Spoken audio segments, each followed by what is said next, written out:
एक बार एक किसान परमात्मा से बड़ा नाराज हो गया। कभी बाढ़ आ जाए, कभी सूखा पड़ जाए, कभी धूप बहुत तेज हो जाए तो कभी ओले पड़ जाए। हर बार कुछ न कुछ कारण से उसकी फसल थोड़ी खराब हो जाए। एक दिन बड़ा तंग आकर उसने परमात्मा से कहा, देखिए प्रभु, आप परमात्मा हैं, लेकिन लगता है आपको खेती बाड़ी की ज्यादा जानकारी नहीं है। एक प्रार्थना है कि एक साल मुझे मौका दीजिए, जैसा मैं चाहूँ वैसा मौसम हो, फिर आप देखना मैं कैसे अन्न के भंडार भर दूंगा। परमात्मा मुस्कुराया और कहा, ठीक है, जैसा तुम कहोगे वैसा ही मौसम दूंगा, मैं दखल नहीं करूंगा। किसान ने गेहूं की फसल बोई। जब धूप चाहिए तब धूप मिली, जब पानी तब पानी। तेज धूप, ओले, बाढ़, आंधी तो उसने आने ही नहीं दी। समय के साथ फसल बढ़ी और किसान की खुशी भी, क्योंकि ऐसी फसल तो आज तक नहीं हुई थी।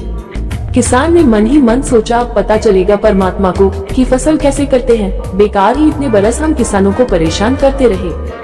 फसल काटने का समय भी आया। किसान बड़े गर्व से फसल काटने गया, लेकिन जैसे ही फसल काटने लगा, एकदम से छाती पर हाथ रखकर बैठ गया। गेहूं की एक भी बाली के अंदर गेहूं नहीं था, सारी बालियां अंदर से खाली थी। बड़ा दुखी होकर उसने परमात्मा से कहा, प्रभु ये क्या हुआ? तब परमात्मा बोले, ये तो होना ही था, तुमने पौधों को संघर्ष का जरा सा भी मौका नहीं दिया। न तेज धूप में उनको तपने दिया, न आंधी ओलों से जूझने दिया, उनको किसी प्रकार की चुनौती का एहसास जरा भी नहीं होने दिया। इसीलिए सब पौधे खोखले रह गए। जब आंधी आती है, तेज बारिश होती है, ओले गिरते हैं, तब पौधा अपने बल से ही खड़ा रहता है।